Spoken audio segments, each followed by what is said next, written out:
In this episode of From the Editor's Desk, Tom Fox and Kyle Brasseur take a look at stories which appeared in February, will appear in March in Compliance Week, discuss Compliance Week 2023 National Conference, and talk some sports. I know you'll enjoy this episode.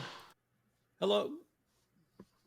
Hello, everyone, and welcome to From the Editor's Desk, a podcast where we unpack some of the top stories which have or will appear in Compliance Week. Look at some of the top compliance stories, and then talk some sports and generally try to solve the world's problems. I'm your co-host, Tom Fox. And I'm Kyle Brasseur, Editor-in-Chief at Compliance Week. I'm once again back with Tom. Going to talk some of the stories Compliance Week's published, some of the things that we're keeping an eye on, and as always, we'll talk some sports. In today's episode, we're going to be taking a look back at top stories from Compliance Week in February 2023, and also looking ahead to some of what we'll be covering in March. So, Kyle, what were some of the top stories, or perhaps some that interested you from February of 2023 this year?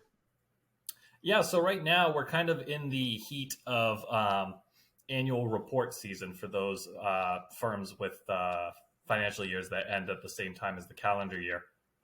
So one of the things that we've seen a lot this month, is especially for us having a big presence in the financial services industry, one of the most regulated industries, is these investigations going on regarding off-channel communications. So we've had about a dozen banks fined last year, some upwards of 200 million, for record-keeping failures regarding employees that were using apps like WhatsApp and WeChat to communicate regarding business in violation of record-keeping rules. So it was a lot of banks caught up in that initial enforcement, but that was really kind of only the start of it. So at that point, it's pretty obvious that now that the SEC and the CFTC are basically investigating every bank for the same thing. So, we've seen a lot of banks making their disclosures this month.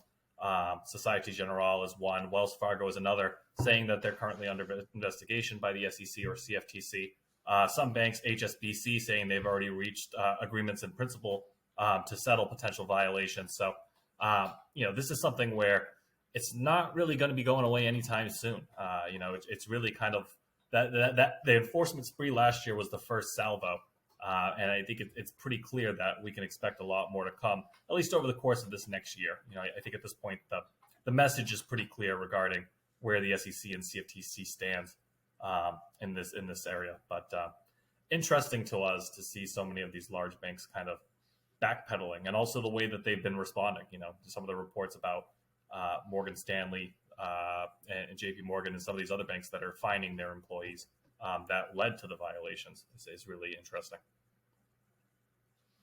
Yeah, it's been fascinating to watch, and the regulators seem very, I don't want to say speaking sternly, but they're certainly sternly fining and penalizing these banks, and I'm just waiting till it breaks out to the broader non-financial arena in some way as well.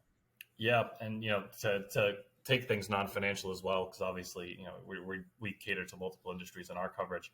The other big storyline has been what's going on at the DOJ. So as of the week we're recording this podcast, they have now published their guidance regarding self-disclosure of violations and the new incentives that are in play to prompt businesses to voluntarily self-disclose violations. It's been pretty apparent from the moment of the Monaco memo that this is something that the DOJ is really trying to center in on, is getting these businesses to come forward and report their own violations and really sweeten the deal for them to do so. So I think this is probably one of the more tangible examples of the way the DOJ is trying to incentivize these businesses to come forward with their violations, some being able to avoid penalties altogether if they do so. So, Kyle, this is obviously something that's talked about a lot in the compliance community, and I talk to a lot of both in-house practitioners and lawyers in private practice who advise corporations, and universally they say self-disclosure is one of the two or three most difficult topics. And I guess the thing at this point that interests me is, has DOJ really moved the needle in incentivizing companies to move forward? have evolved in my own thinking on this, and I think the DOJ may have to go even further. But I know you guys are actively also investigating and reporting that. So I'm really going to be intrigued to see what you guys come up with and where this story goes. But I think it's all I can say is it's going to keep going. Yeah, I think the thing I'll be keeping an eye on is the DOJ's declinations page. If you're someone who tends to keep an eye on that page, it's updated. I don't know, once or twice a year, if even. So if they can start to show more examples of declining prosecution, based on the actions of the company, I think that's when you'll start to have companies actually buy in. Because right now it's hard to imagine that you're going to get off so easy when the examples are so few and far between. So that's going to really be what it ends up coming down to is being able to provide and point to and be able to say, well, these are companies that this is what they did and this is why they were able to avoid any prosecution whatsoever. Kyle, I remember when you came into the compliance field, and today I'm going to anoint you a full compliance geek for admitting you check out the DOJ declination page. You have elevated your status in my eyes exponentially. Well done. Many pages that are in my favorites bar. It's not a very exciting favorites bar, but it's incredibly informative. No, you're absolutely right. And I hope, obviously, the DOJ will give us speeches where they say this is important, but you're right. It's execution is where the rubber meets the road. And when we start to see that and companies start to move forward and say, yes, we saw it in our interest to self-disclose, that's when, hopefully the bar will be moved. But watching that page and seeing what happens is going to be the true test. Yeah, I'll be hitting refresh. You only have to do it twice a year, so it's not a bad thing. Keep my fingers spread. Anything else you've looked at in February that's interesting to you? Yeah, I mean, there's a few things we're still sort of keeping an eye on. So actually, the date that we're recording this podcast marks the 1-year anniversary of Russia's invasion of Ukraine. So, that's obviously been just such a huge compliance storyline for the past year. And I think it's easy to sort of think that the bulk of the reaction from a sanctions perspective is kind of in the past. But just today, the Treasury sanctioned more than 80 entities and really started to clamp down. And we had a speech earlier this week from the number 2 at the department who's saying that they're looking to reinvigorate their enforcement efforts. So, I think this past year has really just been setting the table with sanctions. And now you're really going to start to see the execution on it from an enforcement perspective. So that's going to be something we're going to be keeping a close eye on. There was a bank earlier this month. I apologize if I butcher the spelling, but Raiffeisen over in Austria that disclosed that they're under investigation for OFAC regarding their Russia and Ukraine business. So you're going to probably start to see a lot more of that coming. What are some of the things that you guys are either working on for March or you have on your radar to take a closer look at in March, Kyle? Yeah, so right now we're actually, for the first week of March, we're prepping the rollout of our spring print edition special report on the U.S. data privacy landscape. So, I think I may have discussed this with you on our last episode, Tom, but we wanted to start the year by just taking a look and taking a fresh look at where the United States stands regarding data privacy legislation. We have 2 laws that are in effect as of January 1st, 2 more coming in July, and then 1 later this year. So a good time to just sort of take stock of where things are and where things are going. So that content's going to be rolling out online first week of March. Some good looks at where things stand from a state perspective, where things stand from a federal perspective. Obviously, all of us are really hoping that the Congress or someone can move forward with some sort of federal law, because the last thing any compliance professional wants is 50 different laws that all have their own little quirks and individualities. So taking a look at all that, where the new Privacy Shield stands with Europe. And also I wrote a column on what I believe the legacy of the CCPA will be. That law is getting a pretty significant facelift this year and is going to be kind of a lot stronger. But I think the version that we saw that took effect in 2020 and carried out over these last 3 years, I saw a lot of positives from it. Yeah, it was only enforced once in terms of a fine, But great to see the California AG's office working with businesses to make sure that they were getting in compliance. To me, that there's more value to that than just hammering out penalties left and right, but actually taking the time to spend the time with these businesses, point them in the direction, and get them to be complying with the law. Well, I, for one, am really looking forward for the comprehensive view, but frankly, for the resource guide, or the resource of that as well. I think that's going to be a huge boon for the Compliance Week subscriber base, and kudos to you guys for doing it. Yeah, and one of the things, and kudos back to the compliance community on this, is when we try to do these special editions, we always try to do a feature that we do called Ask a CCO, where a lot of these same questions we're analyzing in our stories, we pose to a handful of compliance officers and get their take on it. So great to be able to have that as part of this issue. We asked a handful of compliance officers, hey, what do you want to see in a federal privacy law? And all of them, they just want to see one. That's the main thing. They want the consistency. So, we're hearing that, and we're trying to reflect that in our coverage. We want to see it too, but that's not the case right now. So, what do you have to do to be able to follow all this sort of patchwork that's in place as of now anyway? Anything else we can look forward to in March, Kyle? Yeah, we're going to be really kind of kicking into high gear on promotion for our national conference in May. So 10 weeks out from the conference, I expect to sort of do a 10 things I'm looking forward to preview of the event. That's always our flagship event. That's something where we really try to make our presence in this industry known. So, it's going to be really exciting to be able to start to preview that, start to look ahead at some of the content that's going to be coming.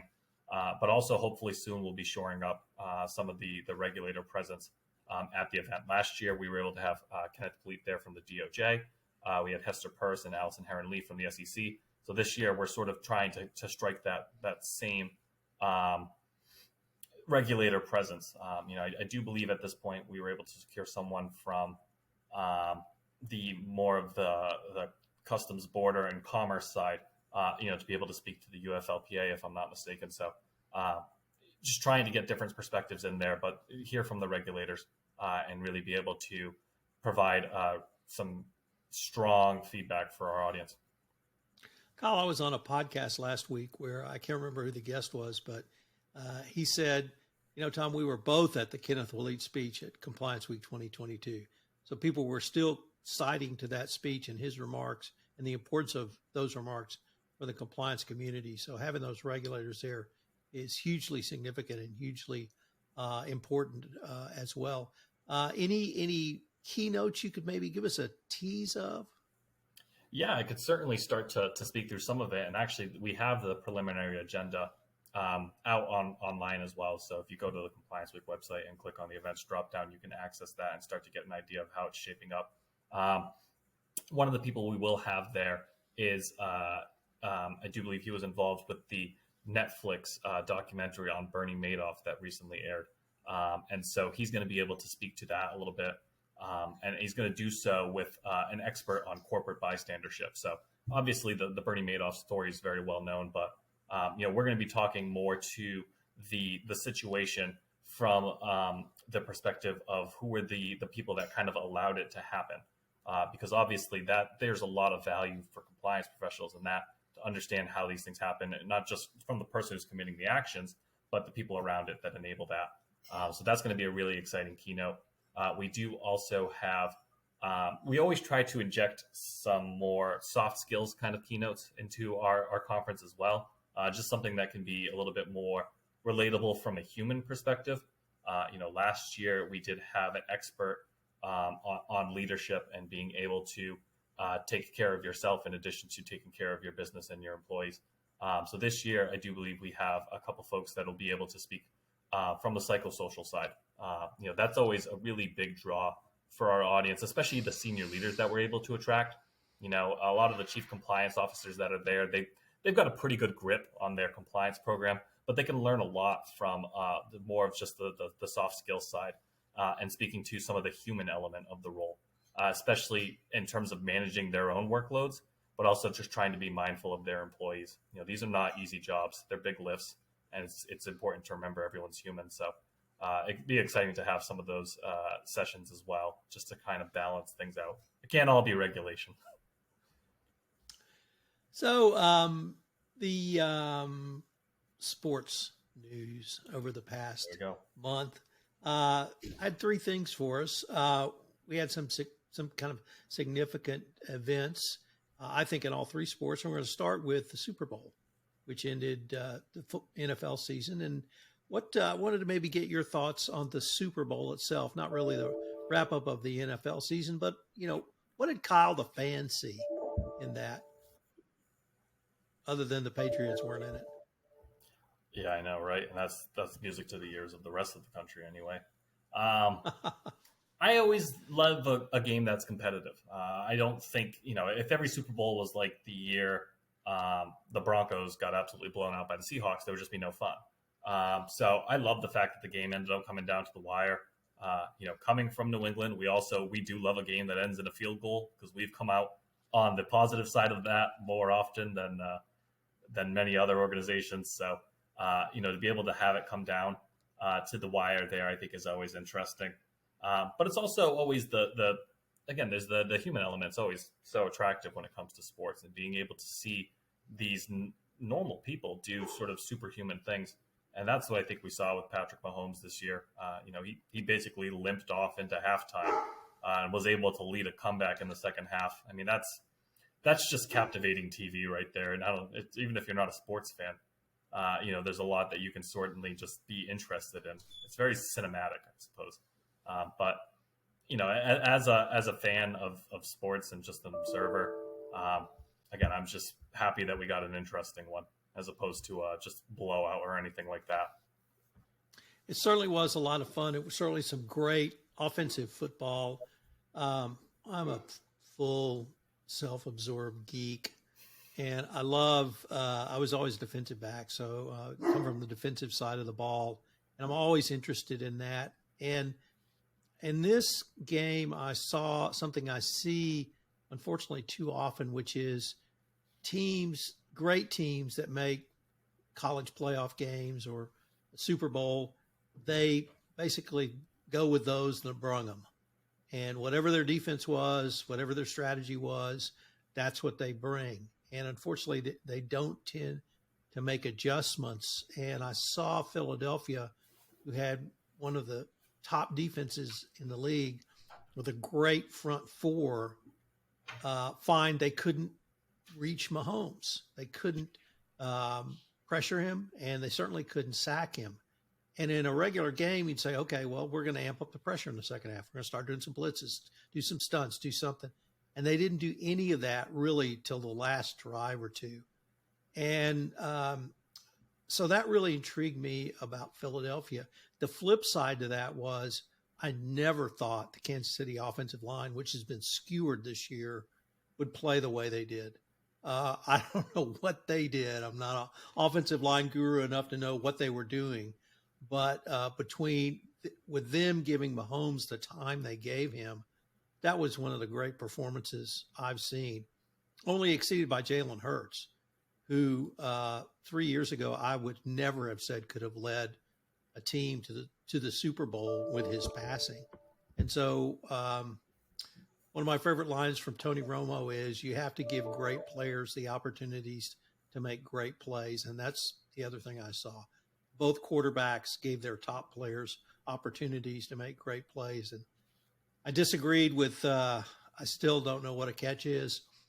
I don't think anybody does. You fall down and the ball bounces in your arm. Nope, not a catch. Yeah. So I get frustrated with that. But I really enjoyed the game, and I'm like you. It was so competitive. We have two young quarterbacks. I hope they're around for a long time. Yeah, and I think it's interesting that the Eagles, the last Super Bowl they won just a few years ago was another similar game where there was not really much defense going on, and they were able to come out on the advantageous end of that. This time around it wasn't so much the same, and I think it really speaks to a lot of the beauty of the NFL. When you talk about that offensive line, they can perform pretty poorly all season long, but if they all clicked in on the one game where it matters, that's all that matters. Right. We are at the midway point of the NBA, and I was going to suggest we maybe reflect on that, but then I thought about I'm not sure I've ever seen the level of superstars traded right before the trade deadline in season in the NBA. So, maybe what are your thoughts on this reshuffling? Obviously, New Jersey or not New Jersey, Brooklyn, and the Nets unloading their players has really changed the dynamics. I think of potentially the arc of the rest of the season. Yeah, I think it really speaks to the parity that's going on this year. It seems like at this point in the season, there's more than a handful of teams that have a realistic shot at winning it all. Every now and then you sort of the years of the Golden State Warriors dominance, for example, everyone sort of knew the Warriors were going to win at the end of the year. But this year, it really feels like it could go either way with a lot of teams. And I think that that's where you see those trade deadlines where there is such a frenzy to make acquisitions and try to put yourself over a hump to be in that position, to be the team that wins. So this year, that's the impression I got is I think there are a lot of teams that are fairly confident about their chances. Even if they're not necessarily a number one seed, they still feel like the players they have are the types who will take it to the next level in the postseason and be able to put the team over the top. So I feel like that's kind of how the deadline ended up playing out. But obviously, the focal point is most certainly the deals the Nets made and trading Kevin Durant to the Suns and trading Kyrie Irving to the Mavericks. I think when I look at those trades, they're very similar in the sense that they're big gambles by the teams who acquired the players, but I think they're gambles in different ways. Obviously for the Suns to trade for Durant, they gave up a lot of future assets to do so. I think almost 5 first-round picks, as well as some players. And then for the Mavericks to acquire Irving, I think there's a big threat of you're gambling the future culture of your organization just from the player and everything that sort of has surrounded him. Most recently, obviously, in the last couple months, but even just dating back to the way that his last few runs with certain teams have gone. So those are always big chances, and maybe you do put yourself in an advantageous position for one season, but you always got to think of the long-term ramifications. It's worth it if you win the title, but if you don't and you come short, there can be some real steep prices that the moves made. Absolutely agree. Let me turn just to focus just a little bit to the following. I'm always interested in the Celtics, mainly because I listen to Bill Simmons' podcast, so I have to always listen to the Celtics, about the Celtics. But their level of consistent play this year, I think, has just been one of the best stories in the NBA. Consistently good play. And some of the teams in the East, obviously Milwaukee and Philadelphia, formerly Brooklyn, but there were some very talented players. And so what I wanted to ask you is, I have a friend in Milwaukee, and I was texting him, and I said, do you watch the Bucks every time just so you can see Giannis, just to see somebody that great? And the same question to you. Do you realize you're in the middle of something special, or does Boston, the city, recognize the Celtics are really special this year and as great as they were last year, I think they've taken it up a level? Or do we just, as fans, get so inured, they're our Celtics and, that's what we expect? Or how do you think through something like that?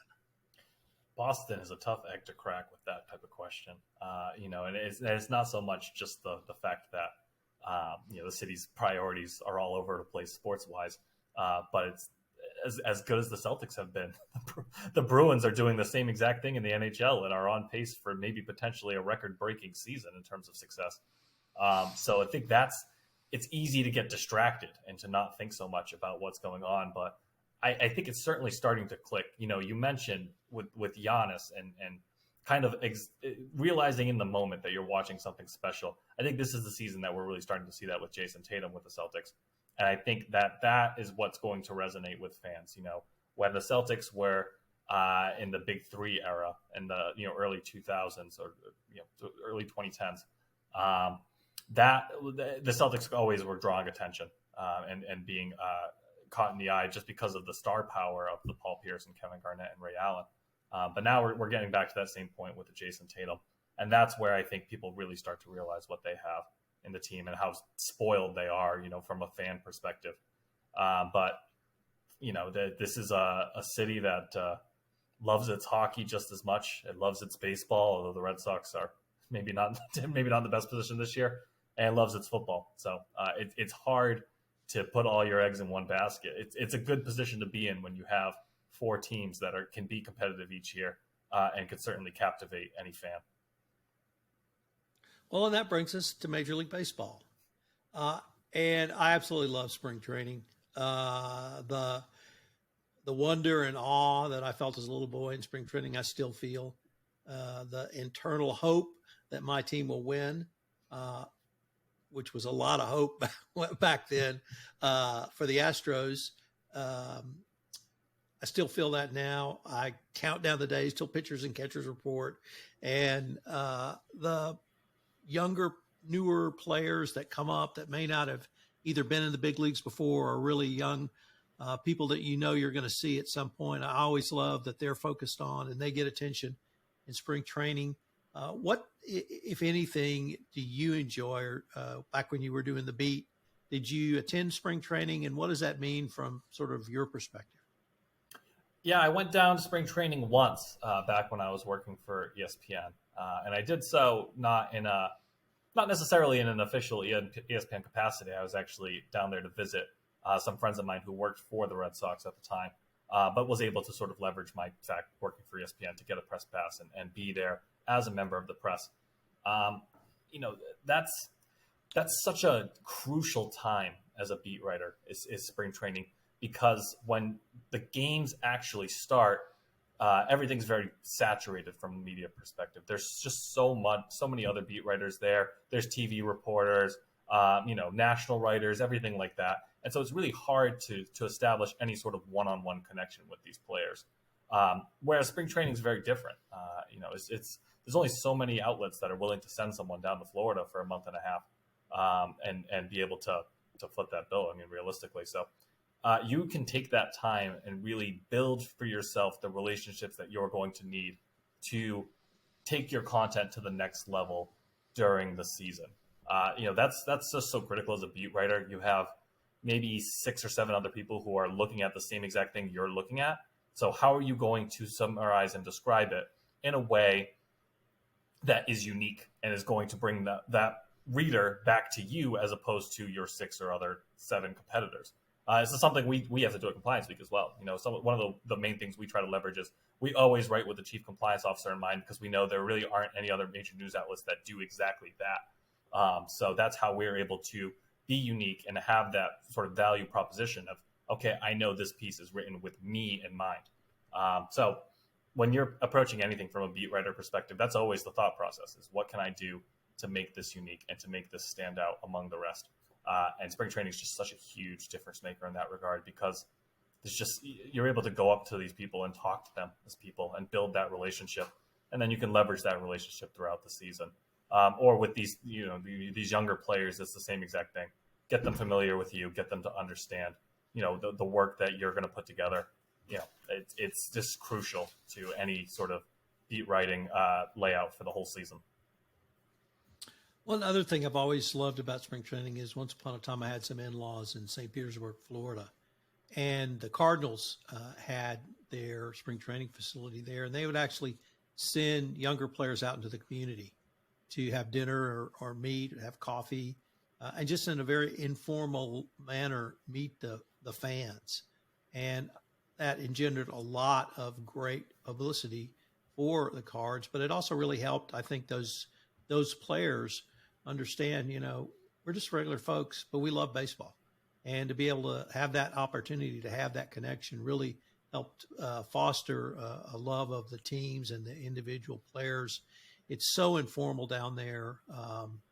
Many times you can just strike up a conversation with a player and just really have an enjoyable time. Typically the weather's pretty nice, so that can be a big factor if you live in a place where winters aren't the greatest. And I'm going to be really interested to see, and hope springs eternal. Everybody's number one. Nobody's lost yet. So that was the other thing that I always enjoyed about it. Yeah. Go ahead. No, I was going to say everyone's got a chance at the MVP very, very at the start of the year, right? No, you're 100% right. It's just it's a more laid back environment. Some of these athletes are really the type of people that get completely locked in once the regular season begins, and it's really hard to sort of broach that wall sometimes. So it's nice to have the pressure be a lot more minimal, so you can actually talk to a person as opposed to a machine, as some players would call themselves. Kyle, there is one thing I forgot to ask you about, so we'll make this the last segment, which is Compliance Week has some awards that they're seeking nominations for. Could you tell us a little bit about that? I know we're coming up on a deadline for nominations. Yeah, thanks for reminding, Tom. So we are doing our Excellence in Compliance Awards once again. So this is the fourth year that we're doing it.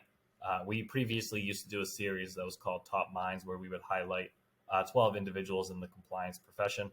But over the last couple of years, instead, we've sort of turned it into a little bit more of a formal award show. Though there's not so much of a show element to it. What we do is we profile the winners on our website, and we give them a shout out at our national conference. So right now, like you said, nominations are open. They will be closing in mid-March, although there's a potential we might have a very short extension, as we've done in previous years. We're seeking nominations for 6 awards.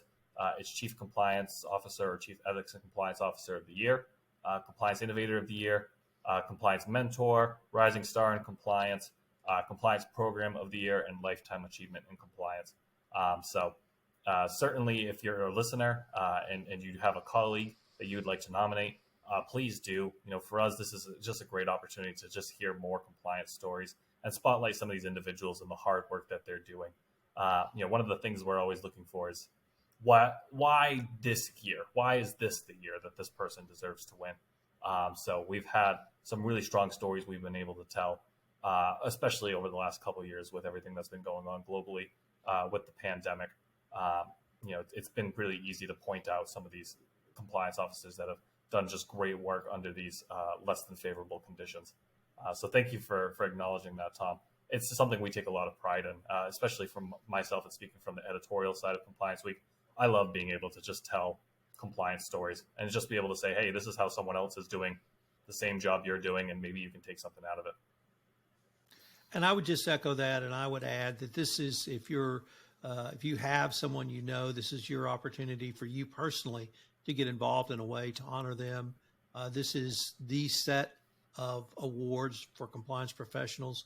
So it also, in addition to whatever personal feelings you might have, it allows the entire compliance community to really acknowledge people who have stood head and shoulders above the crowd. So if you know someone, please go to the website that's not behind the paywall so you can make that nomination. And I look forward to seeing this year's winners as well.